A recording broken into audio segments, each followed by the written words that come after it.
আসসালামু আলাইকুম। বাংলাদেশের প্রতিটা জেলার 64টা জেলার মানুষদেরকে ও বাংলাদেশের বাইরের বিদেশি প্রবাসী ও ভাই বোনেরা সবাইকে আন্তরিকভাবে আমার শুভেচ্ছা ও ভালোবাসা রইল। আজ আপনাদের সামনে আমি বেশ কয়েকটা ভিডিও ছেড়েছি।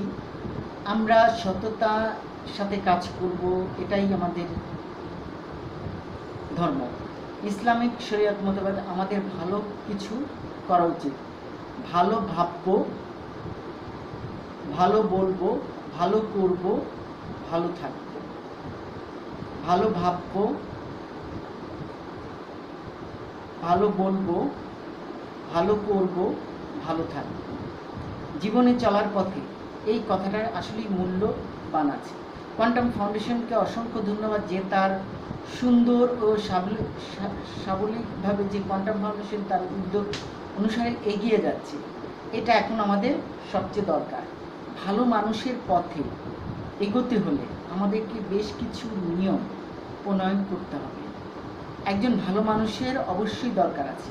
আর আমাদের কিছু হারাম কাজ, যেগুলো আমি বারবার বলে আসছি, যেগুলো আমাদেরকে বর্জন করতে হবে। কোয়ান্টাম ফাউন্ডেশনের কিছু ভিডিও আমি আমার ভিডিওর মধ্যে প্রকাশ করি, যেমন ভিক্ষাবৃত্তি, এটা দেওয়া আসলে ঠিক নাই। ভিক্ষা দেওয়াটা এক ধরনের বাংলাদেশের ঢাকা শহরে বেশিরভাগ এক ধরনের ব্যবসায় পরিণত হচ্ছে।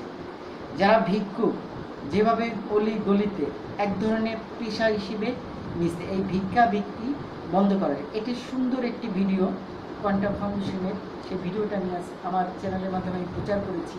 অবশ্যই তারা দেখে নেবেন, যারা দেখেন নাই তারা ভিডিওটি দেখে নেবেন। আর একটা হচ্ছে চিনি। চিনিকে এখন না বলতে হবে। এই চিনির উপরে কোয়ান্টাম ফাউন্ডেশন খুব সুন্দর এবং চমৎকার একটি বক্তব্য দিয়েছে। এরই ফলপ্রসূতে আমি একটি ভিডিওটা আছে, যেমন ফাস্টফুড, বার্গার, তেলে ভাজা, চিনি, এগুলো যে কতটা ক্ষতিকর শরীরের জন্য, এই বিষয়ের উপরে যে ভিডিওটা আমি দেখলাম, এটিও আমি ছেড়েছি। আর আমি বেশ কিছু শিক্ষামূলক কিছু ভিডিও আমি অ্যানিমেশন ছেড়েছি, যা অবশ্যই আপনারা দেখার চেষ্টা করবেন। আর নেক্সট আমি কোরআনের উপর বাংলা তর্জমা সহ এই ভিডিওটা আমি শিগগিরই আমি আমার ইউটিউব চ্যানেলের মাধ্যমে প্রচার করব, কারণ স্রষ্টার সন্তুষ্টে আমাদের কাজ করা উচিত। দোয়া করবেন আমি সুন্দর আরও কিছু আমি আপনাদের সামনে যেন তুলে ধরতে পারি, তার জন্য আমার জন্য বিশেষভাবে আমি আপনাদের কাছে দোয়া চাচ্ছি। আর আমি আপনাদেরকে আবারও বলবো, যারা ফেসবুক ব্যবহার করতেছেন, ফেসবুককে সুন্দর অর্থে ব্যবহার করুন। ফেসবুকে কোনো ভুল মিথ্যা অপপ্রচার করবেন না। আর ফেসবুকে এখন ইদানিং কিছু টাকার কথা বলে, ব্যবসার কথা বলে কিছু প্রতারক চক্র এ ধরনের অ্যাড দিচ্ছে। এসব বিষয়ে একটু ভালোভাবে সজাগ দিতে হবে। ব্যবসা দিবে বা বাণিজ্য দিবে, টাকার লোন দিবে, বেশ কিছু ফেসবুকে মিথ্যা অপপ্রচার থাকতেছে। এই বিষয়টা থেকে আপনাদেরকে বলবো সাবধান থাকবেন। যারা ফেসবুক চালাচ্ছেন নতুন হিসেবে, তাদেরকে বলবো ফেসবুকে যারা এ ধরনের ভুলভ্রান্তি দিবে এবং টাকা পাওয়া যাবে, টাকার বিনিময়ে ব্যবসা, আবার এমবি ভরে দিবে, এরকম যারা বলছে, এগুলো একটু ভালোভাবে যাচাই করে দিবে। কারণ ফেসবুকে এখন অনেকেই ধোঁকা দেওয়ার জন্য বেশ কিছু আপনাকে অফার দিচ্ছে, এমনকি ঋণ দিবে, এ ধরনেরও সুবিধার কথা বলা হচ্ছে। সে হিসেবে ফেসবুক আপনারা ব্যবহার করবেন, কিন্তু কোনো প্রতারক চক্র যাকে আপনার টাকা যাতে আত্মসাৎ না করতে পারে, এই জন্য কখনোই আপনার নগদ বিকাশ কোনো অ্যাকাউন্ট নাম্বার ফেসবুকে দিবেন না। আর ফেসবুকে আবার বলতেছি, যারা ভালোর পথে আসছেন, সত্যের পথে বলতেছেন, তাদেরকে অসংখ্য ধন্যবাদ। আর যারা এখনও খারাপ এবং অসৎ কাজ থেকে বের হতে পারেন নাই, এখনও মিথ্যা প্রচার করতেছেন ফেসবুকে, তাদেরকে বলবো আপনারা যদি মুসলমান হন তাহলে মিথ্যা অপপ্রচারটা বন্ধ করুন। কারণ ইহুদি বা হিন্দু সম্প্রদায়ের লোক করতে পারে, কিন্তু মুসলমান আমরা মিথ্যা অপপ্রচার করতে পারি না। আমরা সত্যের পথে এবং ন্যায়ের পথে থাকবো। আর সবাইকে বলবো টিকটক ভিডিও থেকে সম্পূর্ণ বিরত থাকুন। এই টিকটক ভিডিও বিদেশে কিন্তু অলরেডি বন্ধের ঘোষণা হয়েছে। আমাদের বাংলাদেশে এখনও এটি বন্ধের ঘোষণা না আসলেও কিন্তু টিকটক ভিডিও প্রচুর ক্ষতি করতেছে। আমি বাংলাদেশের প্রতিটা মানুষদেরকে বলবো, টিকটক ভিডিও থেকে আপনারা বেরিয়ে আসুন। টিকটক ভিডিও না বানিয়ে ওটাতে ফলো আপ বা ওটাতে কোনো কিছুই লাভ হচ্ছে না। তার চেয়ে আপনি ভালো কিছু করেন, অনলাইনের মাধ্যমে, ফেসবুকের মাধ্যমে আপনি ভালো কিছু করেন। আপনি যে যে এলাকায় থাকেন সেই এলাকার ভিডিও আপনি তুলে ধরেন ফেসবুকের মাধ্যমে, কারণ সারা বিশ্ব দেখতেছে। আর আমি আবারও বলতেছি, আপনাদের কোনো ইউটিউব চ্যানেল যদি না থাকে আমার সাথে যোগাযোগ করবেন। আমার ইউটিউব চ্যানেলের মাধ্যমে আমি আপনাদের ভিডিও প্রচার করার চেষ্টা করব। আসুন আমরা সততা এবং সত্যের পথে থাকি, অন্যায়ের বিরুদ্ধে আমরা রুখে দাঁড়াবো, ন্যায়ের পথে থাকবো, তাহলেই সব সম্ভব। আর রাত জাগাটা বন্ধ করুন। রাত 11টা বাজলে ঘুমিয়ে যাবেন। কেউ রাত 11টার পর সারাক্ষণ মোবাইল নিয়ে বসে থাকবেন না। রাত 11টায় ঘুমাবেন, ফজরে আজানের সাথে সাথে ঘুম থেকে ওঠার চেষ্টা করবেন।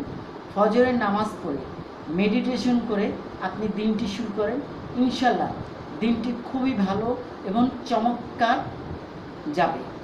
আসুন আমরা ভালো কিছু করি, সত্যের জন্য কাজ করি এবং সত্যের পথে থাকি। আর আমরা বাংলাদেশকে ভালোবাসি। বাংলাদেশের প্রতিটি মানুষকে বলবো, আমরা এদেশকে যেহেতু ভালোবাসি, এদেশকে জন্য যখন স্বাধীনতা হচ্ছে, এই বাংলাদেশের জন্য আমরা কিছু করি এবং একজন ভালো মানুষ হিসেবে আমরা গড়ে তুলি। ভালো মানুষ হলেই ভালো দেশ, ভালো দেশ হলেই স্বর্গভূমি বাংলাদেশ। আসুন আমরা সেই পথে এগিয়ে যাই। ভালো মানুষ, ভালো দেশ, স্বর্গভূমি বাংলাদেশ। যেখানে সেখানে ময়লা আবর্জনা ফেলবেন না। ঢাকা শহরকে পরিষ্কার পরিচ্ছন্ন রাখতে এগিয়ে আসুন। আমরা সমাজের সবাই শিক্ষিত, কিন্তু আমরা মেট্রো রেল, বাসে যেখানে পারি যেখানে সেখানে থুতু ফেলে ময়লা আবর্জনা করে আমাদের ঢাকা শহরকে, পরিবেশকে নষ্ট করছি। এই পরিবেশকে বাঁচাতে এগিয়ে আসুন। শিক্ষিত সমাজের আমরা যদি শিক্ষিত লোক হয়ে থাকি, এ ধরনের কাজ থেকে আমরা বিরত থাকব।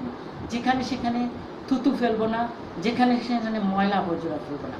আর এখন ঢাকা শহরে মেট্রো রেল যেভাবে পরিষ্কার পরিচ্ছন্ন রাখতে, শুধু মেট্রো রেল না, ঢাকা শহরে যানবাহন, বাস, রিক্সা, সিএনজি, প্রাইভেট কার, যেখানেই আপনি উঠেন থুতুটা ফেলবেন না। থুতু থেকে মারাত্মক রোগ জীবাণু সৃষ্টি হয়। আর ময়লা আবর্জনা যেখানে সেখানে ফেলবেন না। ময়লা আবর্জনা নির্দিষ্ট স্থানে ফেলার চেষ্টা করুন। আর ধূমপানকে না বলুন। সিগারেট সহ সকল প্রকার মাদক দ্রব্যকে হারাম করা হয়েছে, কারণ তামাক জাতীয় সকল প্রকার মাদক দ্রব্য কিন্তু হারাম। আমরা মুসলমান জাতি, আমরা এই হারামকে বর্জন করব, আমরা হালালকে গ্রহণ করব। সে হিসেবে সিগারেটকে না বলি। আসুন আমরা সততার সাথে কাজ করি। যে কোনো স্থানে, যে কোনো পরিবেশে, খাবার রেস্টুরেন্টে, পাবলিক প্লেসে ধূমপান করা থেকে বিরত থাকুন। যারা ধূমপান করবেন তারা বুঝবেন তারা আহাম্মকের মতন কাজ করতেছে, কারণ ধূমপান এখন ছোট লোকরাও ব্যবহার করে। শেষে আপনি যেখানে সেখানে ধূমপান করবেন না। খাবার রেস্টুরেন্টও করবেন না, বাসে এবং পাবলিক প্লেসে ধূমপানকে সম্পূর্ণ বর্জন করুন। তাহলেই এ দেশকে সুন্দর ও সমৃদ্ধিশালী হিসেবে আমরা গড়ে তুলতে পারব। আসুন আমরা দেশের কথা চিন্তা করি, দেশের মানুষের কথা চিন্তা করে ভালো কিছু আমরা করি এবং এ দেশকে সুন্দর প্রজাতির হাতে আমরা দেবার জন্য সেই পথে আমরা হাঁটি। আসুন এখনও আমাদের সময় আছে। এই বাংলাদেশকে আমরা ভালোবাসি। আমরা বাংলাদেশের সুন্দর এবং সমৃদ্ধিশালীকে এগিয়ে নেওয়া যাতে, কারণ বিশ্বের দরবারে 10 জাতির এক জাতি হিসেবে এগিয়ে যেতে আমাদের সবাইকে এগিয়ে আসতে হবে। ভালো থাকুন, সুস্থ থাকুন। যারা এখনও চ্যানেলটি সাবস্ক্রাইব করেন তারা চ্যানেলটি সাবস্ক্রাইব করুন ও বেল আইকনে ক্লিক করুন। সবাইকে আমি আন্তরিকভাবে আবারও ধন্যবাদ জানাচ্ছি। আমরা চেষ্টা করব পরিষ্কার পরিচ্ছন্ন থাকার জন্য এবং ধূমপানকে না বলবো। সততার সাথে কাজ করব, অন্যায়ের বিপক্ষে আমরা রুখে দাঁড়াবো, ন্যায়ের পথে থাকবো। এটাই আমাদের কাম্য। ভালো থাকুন, সুস্থ থাকুন। খোদা হাফেজ।